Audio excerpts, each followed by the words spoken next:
Assalamualaikum warahmatullahi wabarakatuh. Alhamdulillah, alhamdulillahilladzi la yansali man dzakarah.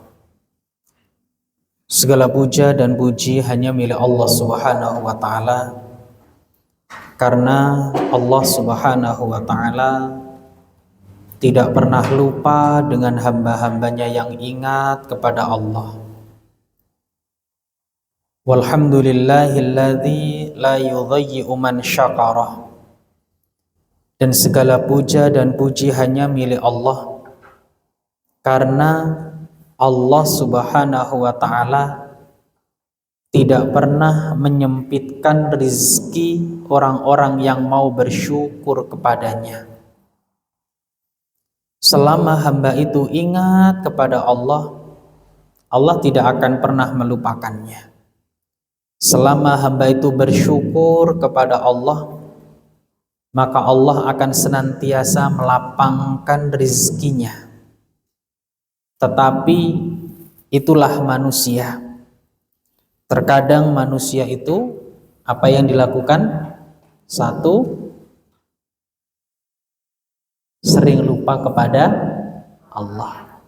Yang kedua, sering kufur dengan apa? Nikmat Allah Subhanahu wa ta'ala. Maka ini menjadi PR bagi kita semuanya. Ya, ini menjadi PR. Kurang syukur, kurang ingat. Makanya kadang-kadang Allah itu uji kita dengan sesuatu agar kita kembali mengingat Allah. Awak dhewe iki lah kadang-kadang akeh dongane nek pas ana butuhe ta. Lho ngapunten iki, awak dhewe iki akeh dongane nek pas ana butuhe. Akeh dongane nek pas akeh masalahe. Tapi nek pas lancar-lancar kabeh ya dongane kurang. Ibadahe mempenge ya rada kurang. Makanya kadang-kadang hari itu Allah silih pergantikan kepada kita. Yo kadang sehat, yo kadang diuji sakit, kadang yo ning omah iku turah-turah, kadang yo ora pati. Tujuannya apa? Agar kita ingat kepada Allah. Termasuk bersyukur. Hanya sedikit dari hamba-hamba Allah yang mau bersyukur kepada Allah. Karena syukur itu enggak cukup alhamdulillah. Apa saja syukur itu? Dikatakan syukur itu kalau hatinya yakin semua nikmat itu pemberian Allah. Dikatakan syukur apabila lisannya memuji. Dikatakan syukur kalau nikmat itu digunakan dalam ketaatan kepada Allah. Tiga ini. Atine yakin nek kuwabeh nikmat niku pemberiane sinten? Allah. Nah, koron itu tidak bersyukur karena dia beranggapan loh iki dunya-dunyaku dhewe lho nek ku oleh kerja dhewe. Dia lupa kalau semua yang dia punya adalah pemberian Allah. Semuanya kita yakin itu adalah pemberian siapa? Allah Subhanahu wa ta'ala. Itu yang pertama. Yang kedua, lisannya memuji Allah, alhamdulillah. Dan yang ketiga apa? Menggunakan nikmat itu dalam ketaatan kepada Allah. Lah ini yang jarang.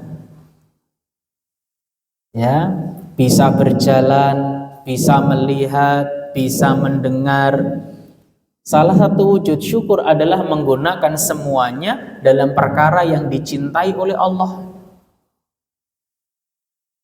Nah, orang yang bersyukur hanya dengan lisannya itu seperti orang yang punya baju tapi tidak dipakai, cuma dibawa. Apakah bajunya mampu menutupi auratnya? Tidak. Bisa menjaga dia dari panas dan dingin? Tidak. Makanya belum dikatakan syukur orang yang hanya mengucapkan kalimat alhamdulillah. Iku tapi iku ya luwih apik timbang sing babar blas. Ya, iku sing luwih apik. Tetapi mungkin selama ini dia belum paham hakikat dari syukur. Ibu-ibu yang dimuliakan oleh Allah Subhanahu wa taala, tanpa terasa waktu berlalu begitu cepat. Koyoke lagi winginane ujuk-ujuk wis pertemuan kembali. Saya teringat hadis Rasulullah, la taqumus sa'ah hatta yataqarrabaz zaman. Tidak akan terjadi hari kiamat sampai waktu itu saling berdekatan. Apa kata Nabi? Fatakuna sanatu kasyahri. 1 tahun itu koyok sawulan. Cepet. Ya. Bahkan kata Rasul wa yakunu syahru kal jumu'ah. Saulan itu koyok 1 pekan. Sangat cepat. Makanya kadang-kadang ada ucapan sebagian saudara kita, wah kok koyoke lagi wingi riyo kok wis mari neh. Kok koyoke winginane tak Muharram saiki wis Muharram dan lain sebagainya. Ini menandakan benarnya apa yang disampaikan oleh baginda Rasulullah bahwa nanti menjelang hari kiamat waktu itu akan saling berdekatan, mepet, singkat. Nah, karena singkat, mari gunakan waktu yang singkat ini dalam ketaatan kepada Allah Subhanahu wa ta'ala. Jadi waktu yang singkat ini kita manfaatkan sebaik mungkin untuk lebih mendekatkan diri kita kepada Allah. Dengan apa? Dengan hal-hal yang diridhoi oleh Allah. Baik itu ucapan, baik itu perbuatan yang nampak atau tidak.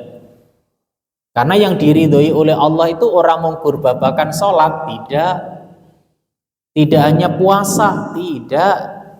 Semua, baik itu yang nampak, yang tersembunyi, yang hal itu adalah suatu kebaikan, maka lakukanlah. Karena orang yang cerdas itu apa kata Nabi? Siapa orang yang cerdas? Al-kaisu mandana nafsahu wa amila lima ba'dal maut. Orang yang cerdas itu adalah mereka yang mempersiapkan bekalnya sebelum kehidupan setelah kematiannya. Itu orang yang cerdas. Jadi dia persiapkan dirinya dengan amal untuk hari setelah kematian. Karena setelah wafat bukan untuk beramal, tapi untuk mempertanggungjawabkan amal. Ya, kalau hidup di dunia ini untuk beramal, kalau setelah kematian mempertanggungjawabkan amal. Dari kiamat wis gak ono amal maneh. Makanya kan ada salah satu ucapan, salah satu firman Allah yang mungkin sering kita dengar, sering disampaikan oleh guru-guru kita, orang-orang yang telah wafat itu minta untuk kembali dihidupkan ke dunia. La'alli a'malu shalihan fi ma taraktu. Agar bisa aku menggunakan untuk beramal soleh. Ibu-ibu yang dimuliakan oleh Allah Subhanahu wa taala, fa insyaallah di kesempatan pagi hari ini kita akan melanjutkan pembahasan kita yang masih tentang pembahasan siapakah orang-orang yang dicintai oleh Allah Subhanahu wa taala. Kita akan bahas sebuah hadis di mana hadis ini diriwayatkan oleh Imam Muslim dari sahabat Abu Hurairah, semoga Allah meridhoinya. Disebutkan an Abi Hurairah radhiyallahu anhu qol, dari sahabat Abu Hurairah, semoga Allah meridhoinya. Qala, beliau berkata, qala Rasulullah sallallahu alaihi wasallam, baginda Rasulullah sallallahu alaihi wasallam nate dawuh, al mu'minul qawiyyu khairun wa ahabbu ilallah minal mu'minidh dhaif. Bahwa mukmin yang kuat lebih baik, lebih dicintai oleh Allah daripada mukmin yang lemah. Sekali lagi kata Rasulullah, al mu'minul qawiyyu khairun wa ahabbu ilallah minal mu'minid dhaif. Lebih baik dan lebih dicintai oleh Allah daripada mukmin yang lemah. Hadis yang mulia ini memberikan sebuah pelajaran berharga bagi kita. Mukmin yang kuat. Kuat yang bagaimana? Apakah kuat fisiknya? Tidak. Betapa banyak kita lihat kaum-kaum terdahulu yang kuat secara fisik tapi Allah binasakan. Kurang kuat apa? Kaumnya Fir'aun. Kurang kuat apa? Orang-orang yang hidup di negeri Sabak dan lain sebagainya itu. Tetapi apakah mereka dicintai oleh Allah? Tidak. Ya. Ternyata yang dimaksud dalam hadis ini, mukmin yang kuat di sini adalah kuwatul iman. Mukmin yang imannya kuat. Ya, mukmin yang imannya kuat. Inilah yang dicintai oleh Allah Subhanahu wa ta'ala. Mari kita lihat bagaimana sejarah telah mencatat tentang kuatnya iman para sahabat-sahabat Nabi. Pertama, sahabat Abu Bakar As-Siddiq. Beliau itu pernah ceramah di Masjidil Haram. Ketika beliau ceramah di Masjidil Haram, memberikan nasihat kepada orang-orang, beliau pernah dipukuli oleh orang-orang musyrik.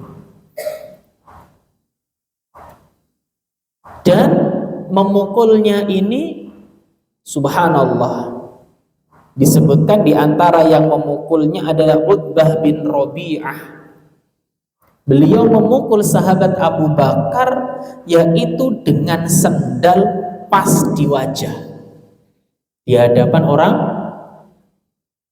Ya iku nek imane gak kuat wis ora ceramah-ceramahan, wong sing butuh ora aku. Tak leren. Tapi tidak. Ya, siksaan, pukulan yang didapatkan tidak menjadikan mereka berhenti dalam menyampaikan sebuah kebaikan. Pun ada seorang sahabat Abdullah bin Mas'ud, pada saat beliau membaca Al-Quran dengan suara yang keras, ya, pun orang-orang kafir Quraisy, orang-orang musyrik memukuli beliau. Jadi orang-orang zaman dulu itu berbuat kebaikan, taruhannya itu kalau nggak nyawa ya luka. Ketika Islam masih kondisi minoritas, itu dulu,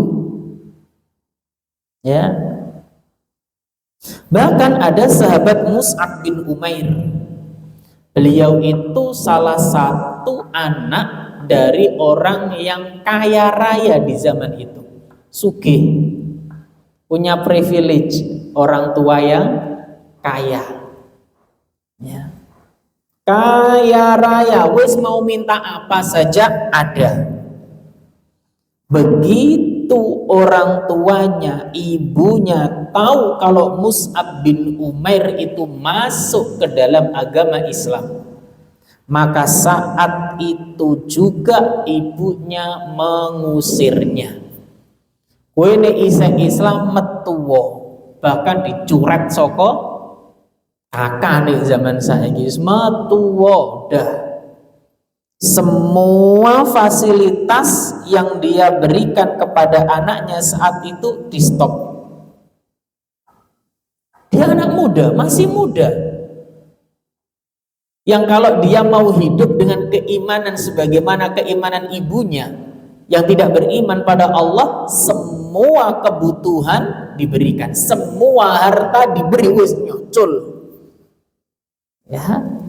Udah mau minta apa coba, tapi setelah dia masuk ke dalam agama Islam, dia tidak lagi bisa memiliki semuanya itu. Bahkan subhanallah, untuk dapat mengganjal perutnya dari rasa lapar pun dia tidak mampu. Yang dulunya glowing, ketika masuk ke dalam agama Islam karena kekurangan, kulitnya jadi bersisik. Kan tahu ya, kulit bersisik ya. Cukup sampai situ? Tidak. Bahkan kata para sahabat ridwanullahu alaihim ajmain, bahkan para sahabat itu menandunya karena saking laparnya, wis ra iso ngadeg. Saking laparnya dia. Tapi apakah kemudian hal ini menjadikan dia keluar dari agama Islam? Tidak. Dia tetap dalam keimanannya. Ya. Padahal kalau dia mau tetap dalam keimanan yang dulu, subhanallah tuh semua dapat. Harta yang berlimpah, rumah yang mewah, gurgari lungguh, cair itu. Tapi tidak. Ya, sekali lagi tidak. Beliau memilih dengan keimanan mengikuti baginda Rasulullah Sallallahu Alaihi Wasallam meskipun apa tadi? Kelaparan, gak duwe popo, bahkan sing dulu nih glowing, kinclong, kemudian kulitnya jadi bersisik. Subhanallah. Lihat pula bagaimana Bilal bin Rabah kaya? Tidak, wong dulunya bahkan seorang apa? Budak. Tapi lihat bagaimana beliau radhiyallahu anhu, bahkan dalam sebuah hadis terompahnya mendahului Rasulullah Shallallahu Alaihi Wasallam. Sejarah telah mencatat bagaimana siksaan yang dirasakan dan dialami oleh Bilal karena keimanannya yang tidak dirasakan oleh yang lainnya. Majikannya, ada yang tahu majikan dari Bilal bin Rabah? Umayyah bin Khalaf, yaitu majikannya. Bilal itu dijadikan mainan untuk anaknya Umayyah bin Khalaf. Di lehernya dikasih tali kemudian diberikan pada anaknya, diseret-seretan. Itu Bilal, ya, digunakan mainan, ditarik di gunung-gunung perbukitan di Mekah. Ini bukan daerah sini, perbukitannya masih ada sejuk-sejuknya ya. Kalau kita berbicara perbukitan di Indonesia kan sejuk, tenang. Ini di Arab, batu-batu yang terjal. Di Mekah lagi.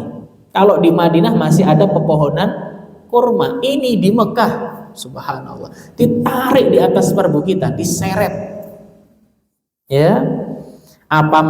Dan diseretnya ini bukan pas waktu pagi, tapi saat matahari sudah terik. Dan setiap hari demikian. Bahkan merebahkannya di atas padang pasir yang panas. Panas-panasi pasir, ya, dia ditaruh di atas, direbahkan di atasnya. Cukup tidak? Setelah direbahkan ditaruh batu di atasnya. Setiap hari. Ya.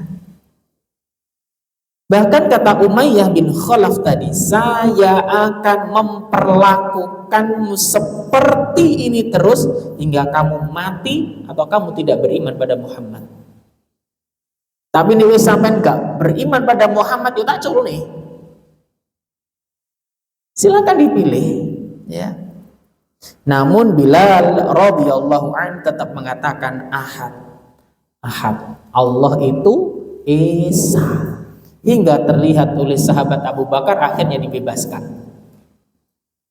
Makanya yang dikatakan kuat bukanlah kuat fisik, tapi kuatul iman. Kuatnya imanlah yang menjadikan Allah cinta pada seorang hamba hatta nggak punya harta. Ya, Allah cinta nih. Lihatlah bagaimana keluarga Ammar bin Yasir radhiyallahu anhuma. Dua-duanya suami istri budak. Bahkan dua-duanya pendatang di kota Arab. Karena pendatang kan otomatis nggak punya apa ya. Kalau kita penduduk lokal kan masih ada keluarga, kerabat yang membela. Nah ini dua-duanya, Ammar bin Yasir dan istrinya sama-sama pendatang. Dan dua-duanya masuk ke dalam agama Islam, disiksa tiap hari. Disiksa tiap hari, bahkan disiksa di hadapan orang-orang. Apakah ini semua menjadikan mereka keluar dari agama Islam? Tidak. Mereka tetap dalam keimanannya, sekalipun siksaan mereka dapatkan. Makanya Imam Ibnul Jauzi pernah mengatakan, wal imanul qawiyyu yadharu athruhu inda quwwatil ibtila. Iman yang kuat itu akan tampak pengaruhnya ketika mendapat ujian yang berat. Jadi kuatnya iman itu akan nampak pengaruhnya, akan nampak semuanya ketika diuji. Dan terlihat jelas bagaimana sahabat-sahabat ini yang ketika diuji oleh Allah Subhanahu wa taala tetap dalam keimanannya. Jadi orang nek ora diuji kan isih santai kaya wis iyalah. Makanya afa hasibdum ayyaqulu amanna wa hum la yuftanun. Apakah kalian mengira setelah mengucapkan amanah aku beriman dan kalian tidak diuji? Tidak, pasti diuji. Ya bapak ya ibu-ibu yang sudah ngaji, jangan dipikir setelah ngaji gini ujianku bakal kurang. Enggak, justru tambah. Loh iya, tambah enek ae siji urung mari sijine teko maneh. Loh iya, jangan dikira. Kenapa? Ya itu tadi. Ya, bukti keimanan seseorang itu akan nampak nih dengan ujian-ujian itu, sebagaimana api itu akan semakin memperlihatkan bagaimana kualitas emas, maka disitulah ujian akan semakin menampakkan, memperlihatkan kualitas keimanan seorang hamba di sisi Allah Subhanahu wa taala. Dan jangan dikira ujian itu nggak dapat. Tambah ngaji nih, tambah kuat ibadah, tambah oke ujiannya.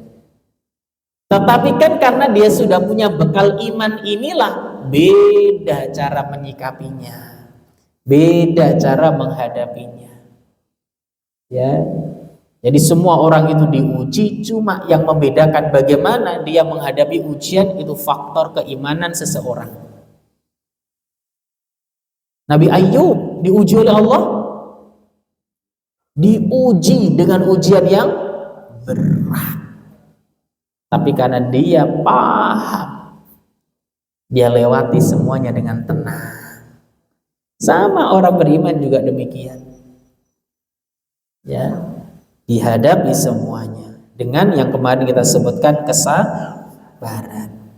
Ibu-ibu yang dimuliakan oleh Allah Subhanahu wa taala. Jadi sekali lagi, mukmin yang kuat apanya tadi? Imannya kuat, imannya dialah yang dicintai oleh Allah Subhanahu wa taala. Termasuk kuat di sini adalah kuatnya dalam beramal soleh. Jadi selain kuat iman, juga kuat semangatnya dalam beramal soleh. Nah ini Bapak Ibu, kuat dalam melakukan amal soleh. Lihatlah bagaimana sahabat-sahabat dulu semangat mereka dalam beramal soleh. Sahabat-sahabat dulu itu kalau diberitahu sebuah amal kebaikan, mereka bersegera melakukan. Apalagi nek wis iming-imingi swarga. Karena mereka yakin dengan hari akhir. Mereka yakin adanya surga, mereka yakin dengan adanya neraka.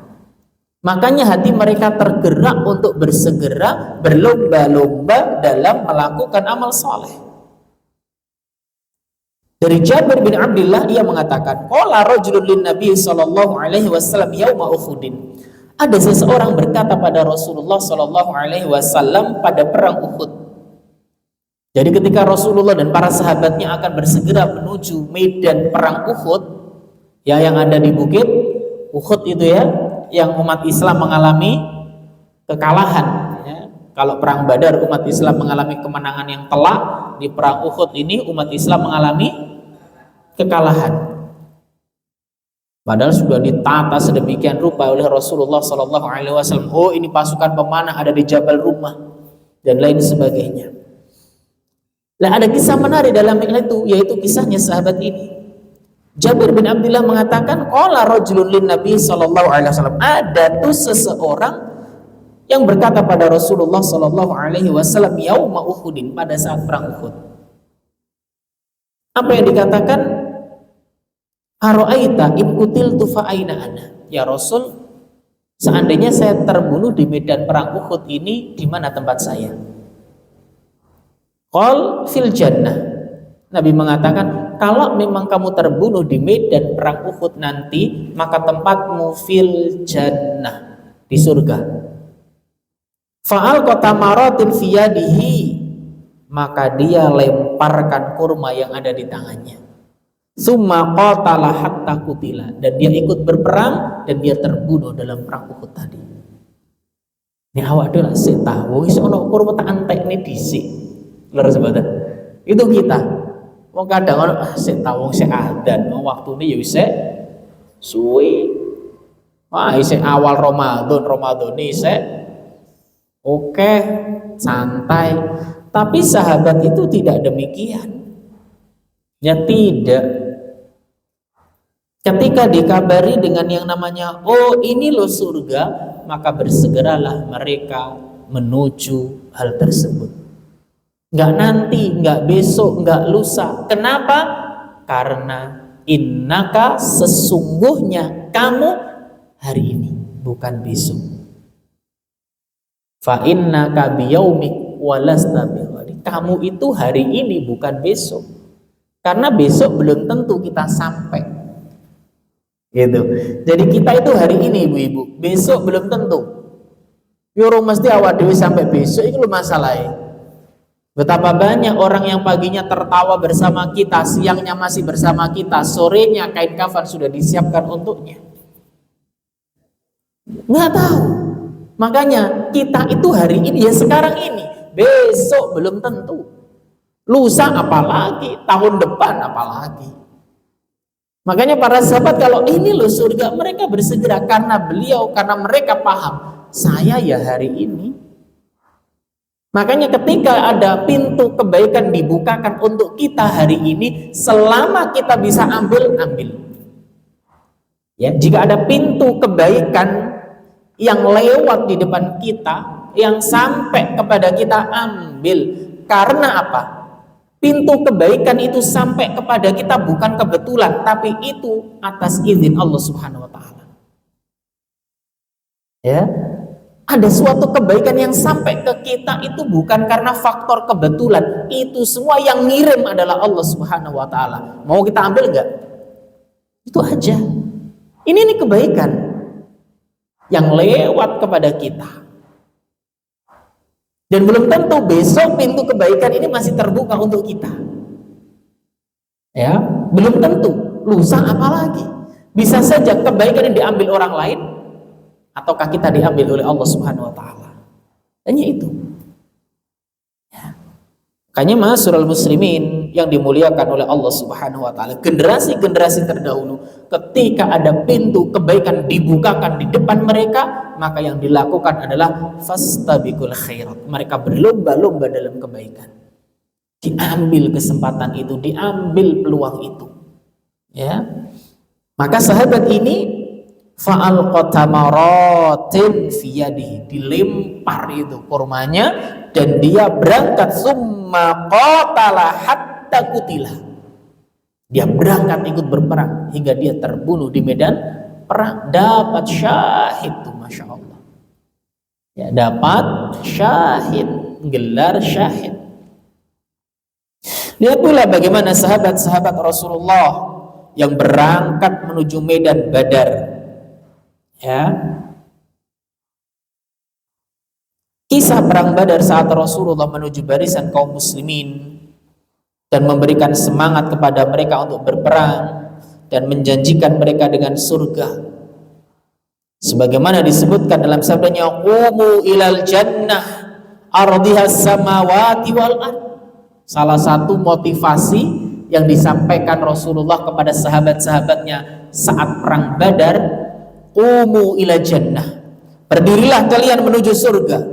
Ardhihas samawati wal ard, yang luasnya bagi langit dan bumi. Ini salah satu motivasi yang digelorakan Rasulullah untuk sahabat-sahabatnya, karena saat perang Badar ini secara jumlah pasukan kalah, secara persenjataan kalah, unta yang dibawa kalah, kuda yang dibawa kalah, semuanya. Tapi Nabi Muhammad mengandalkan Allah Subhanahu wa taala. Ya. Ketika dikabarkan hal semacam ini, maka Umair bin Al-Humam Al-Ansari berkata, "Ya Rasulullah, surga yang luasnya seluas lapisan langit dan bumi." Apa kata Rasulullah? "Bala." Iya, wahai sahabat Umair. Maka Rasulullah Shallallahu Alaihi Wasallam bersemangat dan para sahabatnya bersemangat. Dan Umair menimpali, wah, betapa besarnya, betapa luasnya. Maka kata Rasulullah, "Mengapa kau mengatakan hal ini?" Apa kata Umair? "Tidak, wallahi, ya tidak, demi Allah, ya Rasulullah, aku berharap aku akan menjadi penghuninya." Karena cita-cita tertinggi seorang sahabat-sahabat Nabi adalah surga. Maka ketika ada kabar tentang surga, mereka bersegera mendatanginya. Semangat beramal solehnya luar biasa. Gak mau kalah dengan yang lain gitu loh. Makanya orang yang kuat dalam hadis ini kuwatul iman, dan yang kedua kuatnya amal solehnya. Mereka lah yang dicintai oleh Allah. Lihatlah bagaimana Abu Bakar As-Siddiq semangat beramalnya luar biasa. Abu Hurairah pernah mengatakan, qala Rasulullah sallallahu alaihi wasallam, Rasul pernah mengatakan, "Man asbaha minkumul yaum shaim." Ada sahabat-sahabat duanya dan Rasul mengatakan, siapa yang hari ini puasa? Qala Abu Bakar, "Ana." Saya ya Rasul. Saya ya Rasulullah. Tanya lagi Rasulullah, "Faman tabi'a minkumul yaum janazah." Siapa yang hari ini mengantarkan jenazah? "Ana ya Rasulullah." Saya. Abu Bakar jawab lagi, "Faman at'ama minkumul yauma miskinan." Siapa yang hari ini memberi makan orang miskin? "Ana ya Rasulullah." Saya.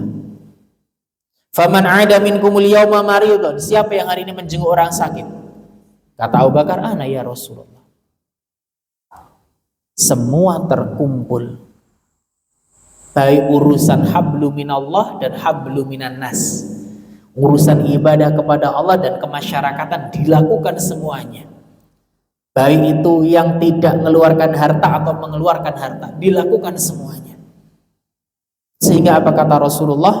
Ya, majtama'na fi mri'in illa dakhalal jannah. Siapa yang dalam dirinya terkumpul semua kebaikan itu, dia pasti masuk surga. Lihat semangat Abu Bakar As-Siddiq. Ya, bagaimana pula Umar pengen mengungguli sahabat Abu Bakar. Ya, Umar itu pengen banget mengungguli Abu Bakar. Umar bin Khattab ya pernah menyebutkan, ya Umar pernah mengatakan, "Amarona Rasulullah sallallahu alaihi wasallam an natasaddaq." Rasul pernah memerintahkan kami untuk bersedekah. Wa wafaqa dzalika ma la indi. Ya. Kata Umar, ketika Rasulullah memerintahkan kami bersedekah, kami lakukan. Dan saat itu, ya, kata beliau, wa wafaqa dzalika malan indi. Fakultu, aku mengatakan, al-yaum asbiku Aba Bakrin. Hari ini kesempatanku untuk mengalahkan Abu Bakar. Karena Umar punya harta pas hari itu, ada rezeki bahasanya. Kata Umar, ini kesempatan saya untuk mengalahkan Abu Bakar. Karena Abu Bakar terkenal sedekahnya. Maka kata beliau, fajitu binisfi mali, aku membawa separuh hartaku. Tidak disebutkan nominalnya, hanya disebutkan aku membawa separuh hartaku. Ya nek gur 100.000 ya nggawa 50. Tapi nek donya nih sekian M. Dibawa separuhnya, wes tak bawa ke Rasulullah. Faqala li Rasulullah sallallahu alaihi wasallam, Rasul berkata kepadaku, "Ma abqaita li ahli?" Umar, apa yang kamu sisakan untuk keluargamu? Qultu mithlahu, separuhnya ya Rasul. Ya. Jadi Rasul juga tanya, apa yang kamu sisakan untuk keluargamu? Separuhnya Rasul. Wata Abu Bakrin bikulli ma indahu. Ternyata setelah itu ada Abu Bakar membawa semua hartanya. Faqala lahu ya Abu Bakrin, wahai Abu Bakar, ma abqaita li ahlik, apa yang kamu sisakan untuk keluargamu? Untuk anak-anakmu? Qala abqaitu lahumullah wa rasulah, aku tinggalkan kepada mereka Allah dan Rasulnya. Tapi aja coba-coba ngene-ngene keluargane imane rong kuat. Lho iya, saestu aja coba-coba nek imane durung kuat. Anak-anaknya Abu Bakar sudah terdidik dengan senang sedekah. Asma senang sedekah, Aisyah senang sedekah, keluarganya senang sedekah. Bahkan sejarah telah mencatat 2 putri Rasulullah itu senang sedekah, meskipun cara sedekahnya berbeda. Sing siji enek ndang disedekahne, sing siji titik dikumpulne disedekahne. Jenengan sing pundi? Didik bareng oke dibelanjakne. Ya, apa dhewe lak ngono to? Titik dikumpulne bareng ketok oke dibelanja liyane. Itu waduh eman. Nek sik titik kan enggak. Lho ngapunten sakniki lho dhuwit 1000 niki nek ten Embong mboten wonten sing mundhut kok. Lara sakniki dhuwit napa 1.000 rupiah sing koin gak ono sing jumuk. Gur dilirik saestu lho niki. Ya. Tapi itu generasi dulu ya, didik dikumpul nih. Makanya ning omahe awak dhewe iki ya gak apa-apa ning dapur khususnya ya adalah kotak itu. Soalnya jenengan mari blonjo, ya ono duit ya 100, 1000, 2000 ya. Gak apa-apa masukkan di situ. Nek wis oke ya ndang di dibelanja liyane iki ya. Subhanallah. Lo keluarganya Abu Bakar harus dididik dengan senang sedekah. Asma digelari dengan pemilik sabuk ikat pinggang. Karena waktu Rasulullah dan Abu Bakar berada di atas gunung, Asma yang ngirim makanan tuh. Ditalikan di perutnya itu. Panjang kisah beliau, Masya Allah. Jadi keluarga Abu Bakar sudah terdidik dengan iman gitu. Maka nggak heran bila Abu Bakar sedekah dengan semua hartanya, anaknya nggak ada yang protes gitu. Yang protes baik orang tuanya atau Mbak Aisyah itu protes, iki anakmu mau sisa nopo, tapi anak-anaknya semua menutupinya. Nah itu luar biasa nih. Nggak ono anaknya malah, oh ya bapak, gak tahu kayak aku kabeh dunia ini sedekah nih, nggak ada. Karena memang anak-anaknya semua sudah dididik untuk sedekah, untuk berbuat baik. Nah ini Abu Bakar. Kemudian apa kata Umar? Fakultu la usabikuka ala syai'in abadan. Wahai sahabat Abu Bakar, demi Allah aku tidak bisa mengalahkanmu selamanya. Gak iso aku ngalahne. Ini sedekah jor-joran, amalannya yo jor-joran. Makanya ketika Rasulullah ditanya, siapakah manusia yang paling baik? Abu Bakar. Siapa yang paling dicintai? Abu Bakar. Ya, itu diantaranya. Karena begitu luar biasanya semangat beliau dalam mengerjakan amal soleh. Jadi orang yang dicintai oleh Allah kuat imannya, ya, kemudian kuat amal solehnya. Rasulullah lagi ngoten toh, padahal Rasulullah itu wis diampuni dosane, tapi sholat malamnya, masya Allah, gitu ya. Sholat malamnya luar biasa. Kalau dikisahkan itu kata Hudzaifah, wa an Hudzaifah, dari Hudzaifah semoga Allah meridhoinya, beliau mengatakan sholaitu ma'an Nabi sallallahu alaihi wasallam, kula niki nate salat malam bareng Rasulullah sallallahu alaihi wasallam, la talailah, pada suatu malam. Faftahal Baqarah, maka beliau membuka rakaat pertama dengan surat Al-Baqarah. Fakultu, aku berkata, yarka indal mi'ah, paling nek wis 100 ayat ya bakalan ruku. 100 ayat surat Al-Baqarah itu panjang. Ya nek 100 ayat juz 30 itu pendek. Tapi nek 100 ayat surat Al-Baqarah itu ya dawa. Makanya kata Hudzaifah, ya paling nek wis 100 ya bakalan ruku. Summa maldo, ternyata isih lanjut. Fakultu, ya, kemudian aku mengatakan lagi, wah iki iso-iso luweh iki ya. Terus berlalu, dilanjutkan bacaannya. Ya, beliau lalu aku berkata, opo ya Rasul api sholat dengan surat Al-Baqarah dalam 1 rakaat. Ya.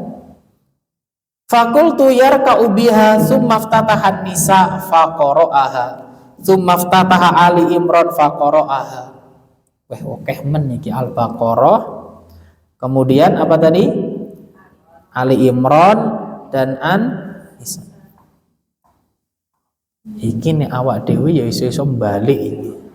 Wis ra salat-salat ya wis. Ya. Luar biasa panjang. Ya. Dan memang begini, dan yang panjang bukan hanya bacaannya. Ya.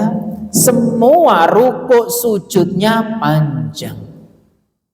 Itu Rasul. Padahal sudah diampuni dosanya yang lalu dan yang akan datang. Itu Rasul. Nah, apalagi kita. Tapi ini juga ada faedah. Kalau sholat sunnah jenengan sendirian silahkan, mau sepanjang apapun nggak apa-apa. Tapi nih sholat jamaah, kemudian ono imam, yo imamnya ra oleh dawa. Harus memperhatikan kondisi makmum. Ini dalam sholat berjamaah.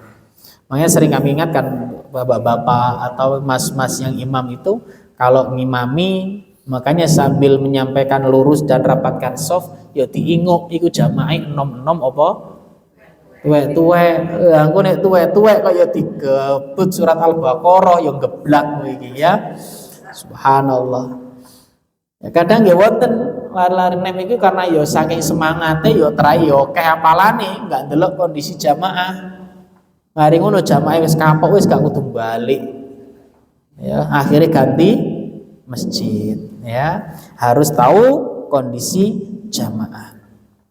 Ma'asyiral muslimin yang dimuliakan oleh Allah Subhanahu wa taala. Jadi sekali lagi yang dicintai oleh Allah adalah mereka-mereka yang kuat imannya, kuat amal solehnya. Dan yang perlu kita ingat, sekuat apapun kita masih tetap butuh pertolongannya Allah Subhanahu wa taala, ya.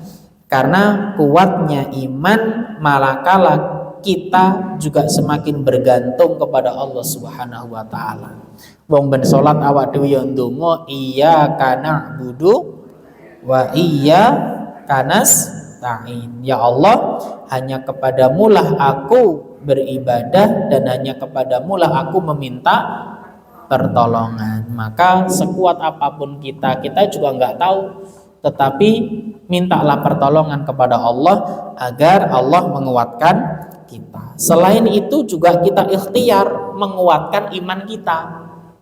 Ya kita juga harus punya ikhtiar ben imane awak dewe itu semakin meningkat. Indikasinya gini ibu-ibu. Ketika iman itu meningkat, maka ibadah kita semakin semangat. Ulangi.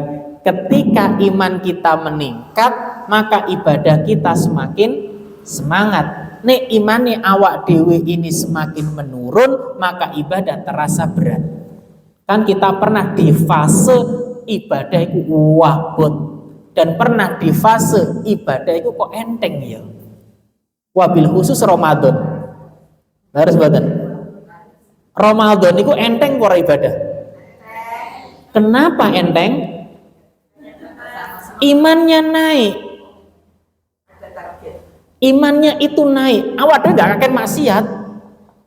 Gitu loh. Karena sebab menurunnya iman itu al-imanu yanqusu bil maksiyah. Iman itu akan turun karena pelakunya banyak maksiat. Dan ini Ramadan kan jarang maksiate. Isu poso, bengi napa? Traweh, lalu mboten. Wis ibadah tok isine sehingga apa? Imannya ningkat tadarus iya. Bahkan mari subuh tadarus, mari traweh tadarus, mari duhur wes Ramadan entek ya entek kabeh iki. Lho nyapa kok saged ngoten niku imane awak dhewe pas terjun payung awak dhewe wis akeh maksiate. Ya. Lah, makanya kita harus punya ikhtiar bagaimana untuk menguatkan iman kita. Satu, untuk menguatkan iman, yang pertama adalah mempelajari ilmu agama. Belajar ilmu agama.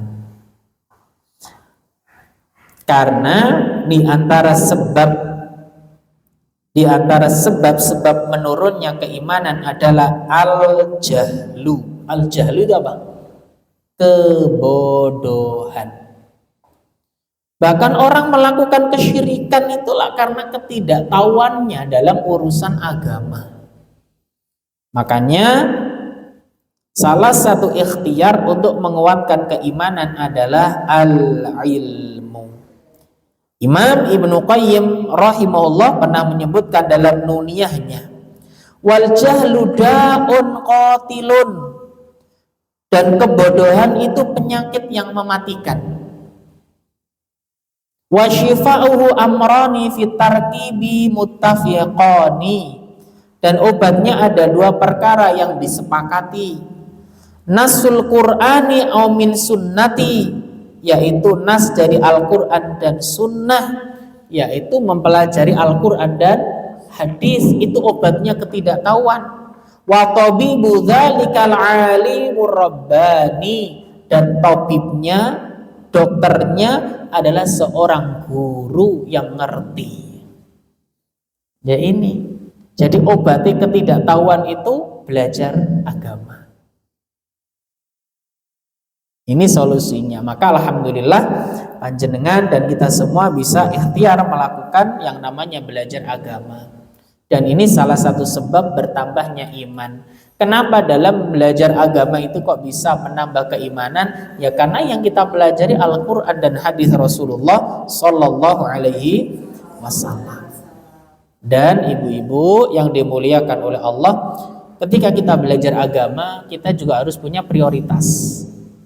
Ada sesuatu yang harus kita prioritaskan dalam belajar. Yang pertama yang kita pelajari hal-hal yang berkaitan dengan Al-Quran. Ini kita prioritaskan. Entah itu tahsinnya yang tadi saya dengarkan, Masya Allah ya, atau mempelajari maknanya. Kenapa demikian? Innama unzilal Quran liyu'mala bih.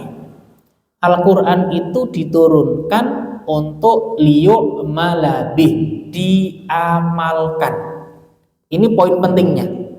Sekali lagi, poin penting Al-Quran ini diturunkan oleh Allah untuk diapakan? Diamalkan. Itu yang paling utama. Ya. Jadi yang paling utama ini. Al-Quran diamalkan. Makanya ketika kita belajar Al-Quran, satu, yang kita pelajari cara bacanya, yang kedua adalah mempelajari kandungannya. Karena dengan tahu kita bisa mengamalkan. Ya. Termasuk belajar masalah tauhid, penting ini. Tentang bagaimana mengesahkan Allah, menyembah kepada Allah. Yang ketiga, penting juga untuk menguatkan keimanan kita, mempelajari tentang sirah Nabi dan sejarah para sahabat. Termasuk yang tadi kita sebutkan, wah ternyata sahabat-sahabat itu mempertahankan imane koyok ngono kuwi. Dan ini bisa menjadi bahan bagi kita untuk menguatkan keimanan anak-anak kita dengan berkisah hal-hal yang baik. Sekarang kan PR ya, PR dan apa ya? Eh, menjadi catatan bagi orang tua itu krisis bacaan. Sehingga wis bingung ate cerita apa ning anake.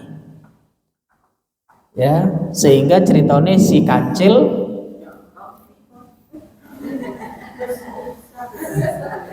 ada wis tobat iso diceritakno. Nek gak ngono napa malin ya iku iso ana ibro-ibroe lah gitu. Ya. Entekan bahan wisan kanggo cerita. Padahal anak itu seneng diceritani. Ya, anak itu seneng, dilanya kok nggak diceritani? Ya apa sih kisah Abu Bakar? Kalau anak perempuan, bagaimana kisahnya Ibunda Khadijah, Ibunda Aisyah, ya, bagaimana Fatimah dan lain sebagainya. Itu akan menambah kecintaan mereka kepada sahabat dan sahabiah. Hanya apa kok anak-anak sekarang kok senengi idolane karo Korea? Ya sing didelok bendino iku kok. Lah wong tuane blas gak nyeritakno ya apa sahabat-sahabat Nabi atau sahabiah di zaman dulu. Lho sebutan. Lho anak-anak kita ditakoni artis Korea lo paham. Apal. Saya pernah cerita, murid kula niku TPQ niku lho diparingi meja alit-alit ngoten niku ditulisi Lee Min Ho. Nah, iya jan. Ya iku arek cilik lho iku Lee Min Ho iku lho. Lah aku iki sopo? Cari di Google gitu, sopo to Lee Min Ho tibae artis. Iku anak kecil-kecil itu, anak perempuan yang kecil-kecil masih SD itu loh. Lah wong ibu gak tahu nyeritani ya apa sih Ibunda Khadijah, ya Aisyah, sehingga anak kita tuh krisis yang namanya teladan. Yang dijadikan panutan sopo, dan mereka telah menonton akhirnya ya berpindah mereka lah sehingga apal sampai drakor apa drakor ya oh jenengan kok ngerti iki bahaya ini ya anak kita itu dengan drakor itu ngerti judulnya kabeh. Sampai saya itu punya murid dulu, subhanallah. Itu apa ya? Cita-citanya itu ya ekspektasinya itu bener dibujuk kayak artis Korea. Sehingga tak sampaikan gini, sampean ekspektasi nih keduren, mbok yo sadar diri, sadar posisi, ya. Loh iya, saking mengidolakan artis-artis Korea. Oh, gak ngerti ku sopo iku Abu Bakar. Siapa itu Umar bin Khattab? Gak tahu. Lah kok Abu Bakar, Umar bin Khattab wong bacaan doa iftitah wae ya ada ngerti. Lah iki lah PR kagene awak dhewe. Saya ini PR kita. Ya. Makanya orang tua itu juga perlu belajar sirah Nabi. Kisahnya sahabat-sahabat Nabi, mbah-mbah itu ya kudu. Soalnya mbah ini wis karo putu iku lali daratan. Lah iya, mbah ini wis karo putu kan lali anak. Anak teko ora ditakono piye kabar mundi anakmu kok. Harus boten. Mbah-mbah mesti paham lah. Kesempatan dengan cucu untuk apa? Menceritakan hal-hal yang demikian. Oh, masya Allah, jadi ladang pahalane panjenengan nanti. Ya, sehingga cucu-cucu panjenengan, anak-anak kita itu nantinya juga punya rasa pengen Abu Bakar itu kayak gini. Gak heran bila dulu di zamannya para tabi'in muncul orang-orang hebat karena yang diidolakan Abu Bakar, Umar, Ali dan lain sebagainya. Ya, lah gak heran pula bila di zaman ini anak-anak kecil-kecil lanang-lanang itu, sing lanang-lanang gitu ya. Apa jenis tulangnya tulang lunak kabeh. Ya saya diidolakan kan ya Korea toh. Blackpink. Tahu Blackpink? Oh, nek sing ngerti. Aku ya ngerti ngene-ngene iki. Ya. Idolane anak-anak zaman sekarang joget-joget ngono. Makane sing lanang-lanang ya koyo tulang lunak kabeh. Subhanallah. Lah ngoten to, Bu? Laki-laki sekarang kalau kita lihat berita itu miris, anak SD sudah joget apa luwincah karo ya koyo tulangnya lunak ngono lho, iso ditekuk-tekuk koyo ngono lho. Itu anak SD loh, subhanallah. Makanya ini PR kita, orang tua ya, belajar tuh sirah nabawi. Ini menguatkan iman kita. Ya apa sih sahabat-sahabat dulu dalam mempertahankan iman, mempertahankan agama. Seperti tadi kita sebutkan ya, itu luar biasa hikmahnya dan ibrohnya. Dan salah satu yang bisa menguatkan iman kita semuanya. Kemudian yang kedua, agar iman kita semakin naik, bertemanlah, bergaulah dengan teman yang soleh. Ibu-ibu bergaulah dengan ibu-ibu yang solihah. Ada teman biasa, ono konco kental. Napa ngarani konco kental? Teman karib. Besti. Nek golek besti iku golek sing soleh, solihah.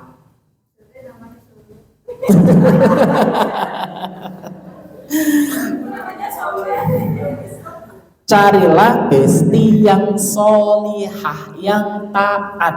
Kenapa demikian? Karena ada pepatah Arab itu mengatakan sohib sahib. Yang namanya sahabat karib itu akan menarik. Entah menarik kita dalam kebaikan kalau dia baik, ataukah akan menarik kita dalam keburukan kalau dia buruk. Sohib itu sahib.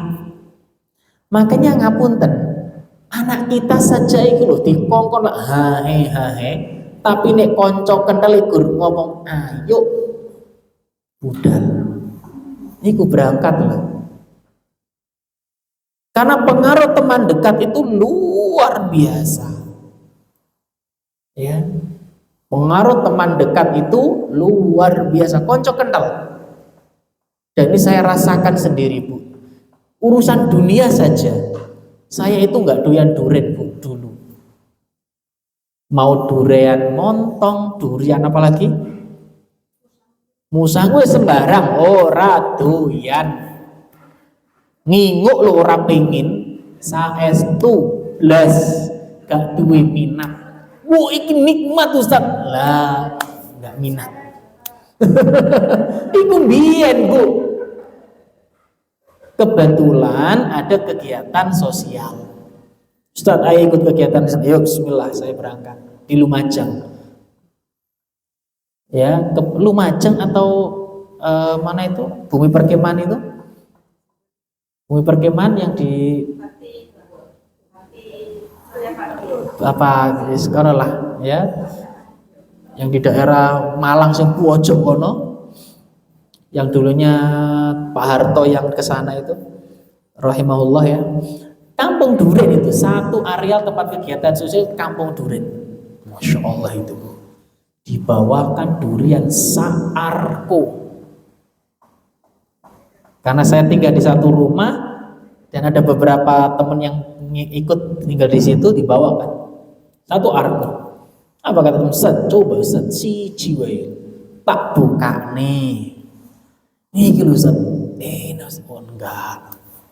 Mengkonene enggak berhenti. Ayo lah Ustaz, si jiwa enak-enak. Bismillah lah.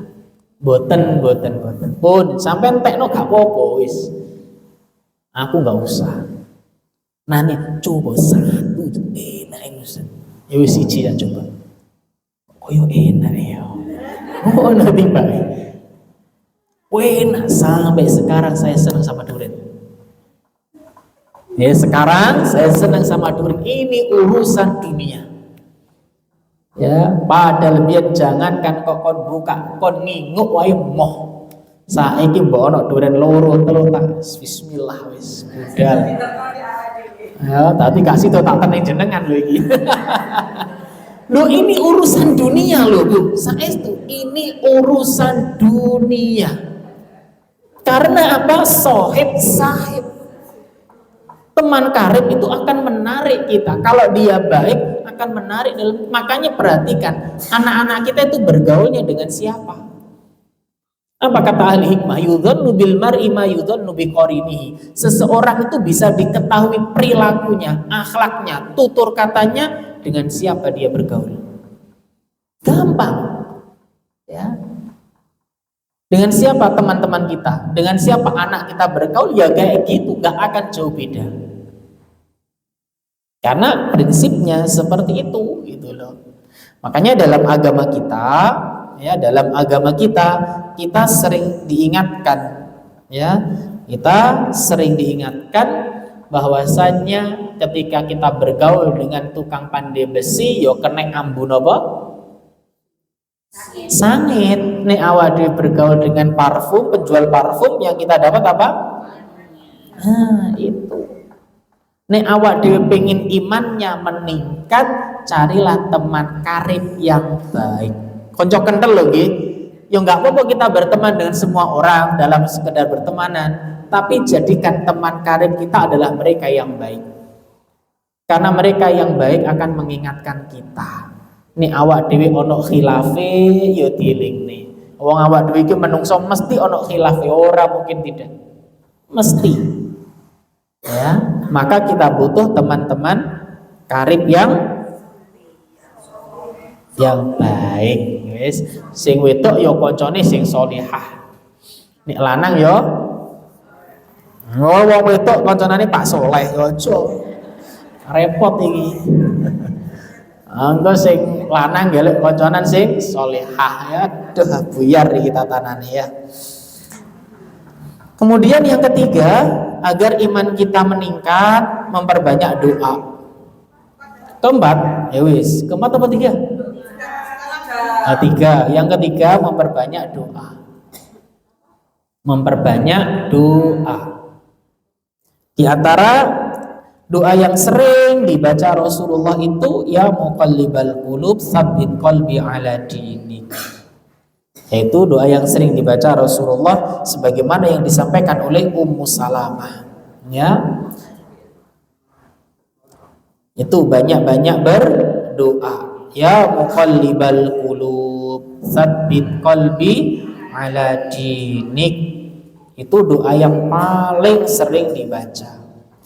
Kemudian yang berikutnya, nah enake ngono wae, berikutnya.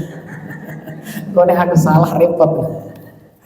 Yang berikutnya adalah menjadikan akhirat sebagai tujuan utama. Kalau kita katakan akhirat sebagai tujuan utama, berarti tidak mengapa kita melakukan bagian dari urusan dunia. Karena kita ini hidup di dunia, nggak mungkin meninggalkan semuanya. Tetapi kita harus punya prioritas. Nih awak dewi pengen imane naik, yo prioritaskan akhirat. Ya, prioritaskan akhirat. Bukan berarti saya mengatakan prioritaskan akhirat itu berarti akhirat itu 20 jam, 4 jam dunia, bukan. Tapi ketika memang waktunya beribadah, lereno urusan dunia. Itu maksudnya kita memprioritaskan. Awake tandang gawe isu ngantek beduk nek waya dhuwur ya lereno dhuwur. Itu maksudnya kita memprioritaskan. Itu nggih. Mboten napa-napa panjenengan sadean, jenengan usaha ini dan itu. Nek wayah ibadah ya ibadah. Nek wayah ngaji yo. Nek wayah maca Al-Qur'an ya maca. Aja nganti babakan donya melalaikan kita dari semua kewajiban-kewajiban kita kepada Allah Subhanahu wa taala. Itu maksudnya prioritas. Jadi enggak harus dunia ini itu cukup 4 jam, cukup sekian jam, sisone akhirat kabeh.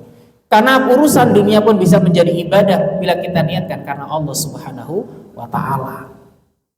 Karena ada orang itu, Bu, subhanallah, karena tidak paham sehingga enggak gelem tandang gawe. Ada laki-laki itu nggak mau kerja karena wis akhirat wis, sehingga isu sampai isu ning masjid anak bojone wis tak titipno kepada Allah. Masalah bojone, imane bojone iki gak kaya imane bojone Abu Bakar. Abu Bakar itu kaya loh, jangan dipikir Abu Bakar gak punya apa-apa. Wong Umar aja gak bisa mengguli sedekahnya Abu Bakar. Kan gitu. Nah saya duit yo ora enek, apa-apa ora enek, kerja ora gelem wis apa jare Allah aku tawakal. Akhirnya bojone sing pontang-panting. Ya, karena dia saya nggak mau terlalu ribut dengan urusan dunia. Padahal anak bojone isih ning dunya. Apakah ada? Ada hal demikian ini. Subhanallah. Ada orang seperti ini. Umar pernah berkata, ada orang-orang demikian di zaman Umar bin Khattab. Apa kata Umar bin Khattab ketika mengatakan, "Nyapo sampean kok gak gelem tandang gawe kok kudu masjid ae?" Orang itu mengatakan, "Saya tawakal, mutawakilun." Kita orang-orang tawakal, wahai Umar. Apa kata Umar? Kalian bukan mutawakilun. Kamu bukan orang-orang yang tawakal, tapi kamu adalah orang-orang yang menanti belas kasihan orang untuk diberi makan. Dicela oleh sahabat Umar. Jadi sekali lagi, ketika kita sampaikan poin ini, menjadikan akhirat tujuan utama bukan berarti kita meninggalkan seluruh kesibukan dunia. Tetapi nggak apa-apa kita bekerja, kita melakukan ini dan itu. Nih wayah sholat, yo tinggal nodise, ayo sholat. Sebagaimana dalam surat Al-Jumu'ah, faida qudiyatis sholat fantashiru fil ardh. Nek sholat Jumat wis mau lakoni, silakan bertebaran di atas muka bumi. Lho lek penak toh.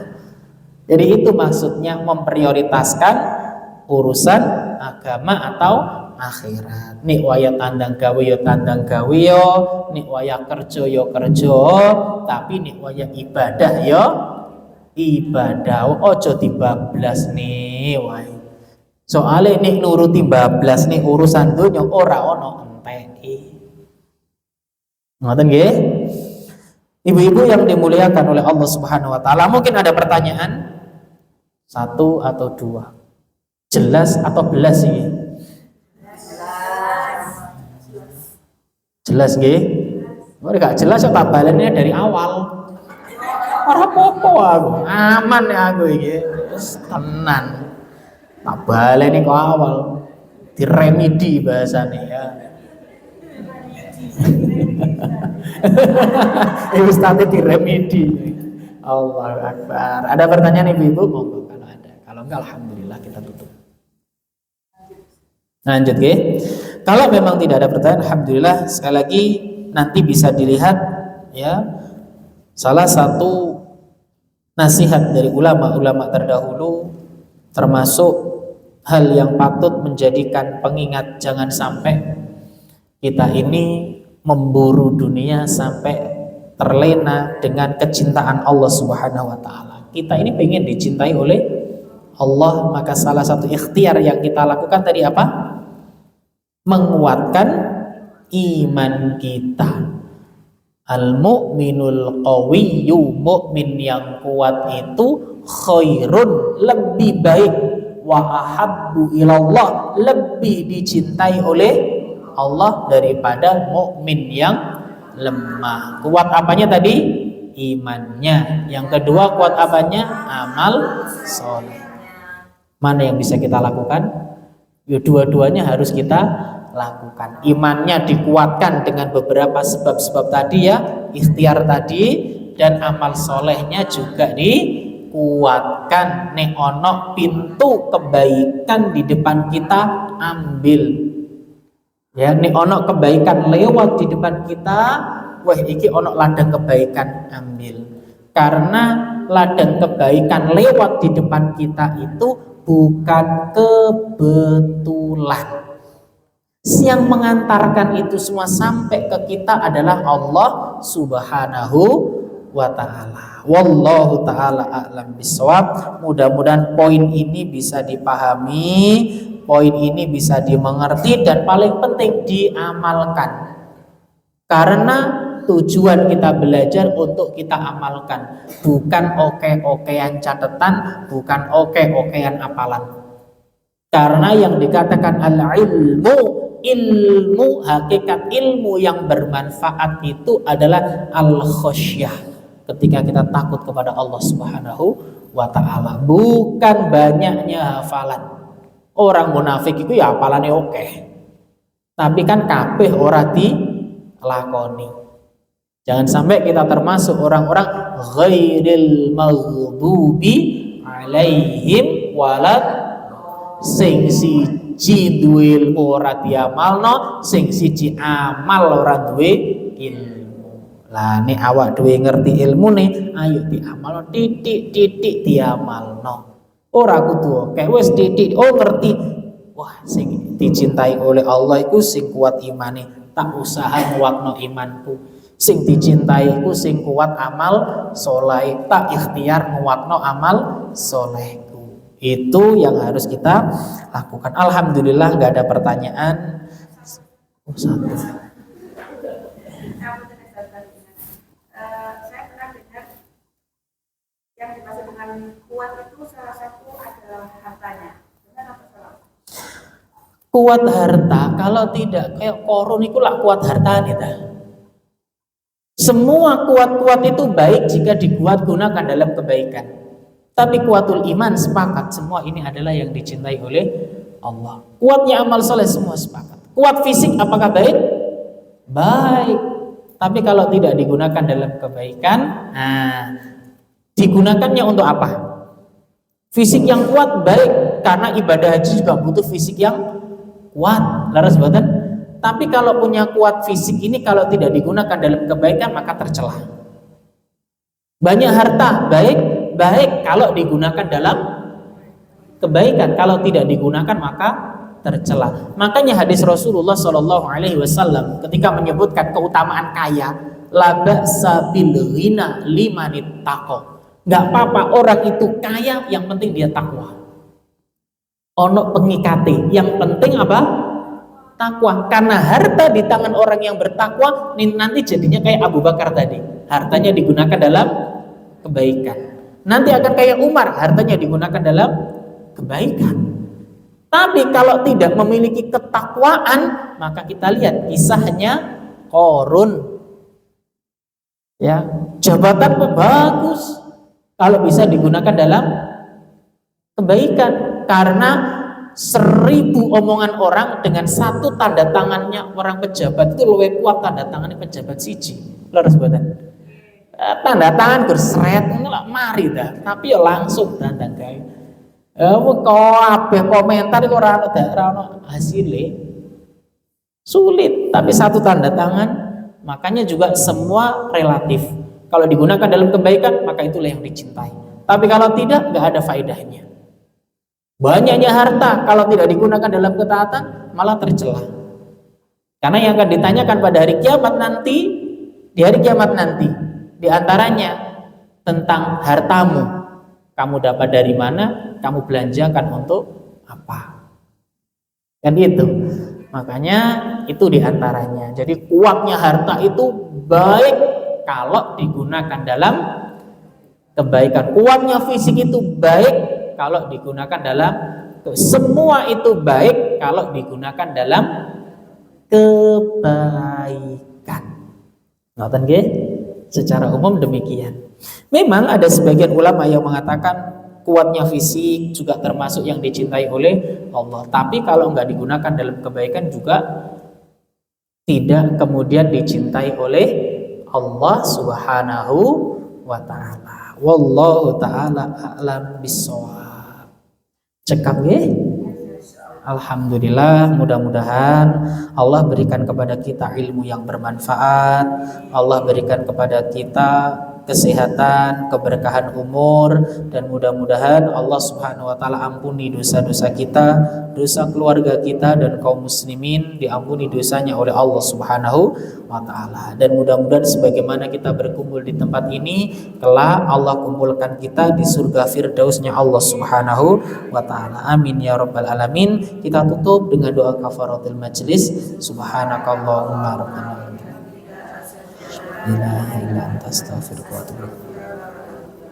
Alhamdulillahi rabbil alamin. Assalamualaikum warahmatullahi wabarakatuh.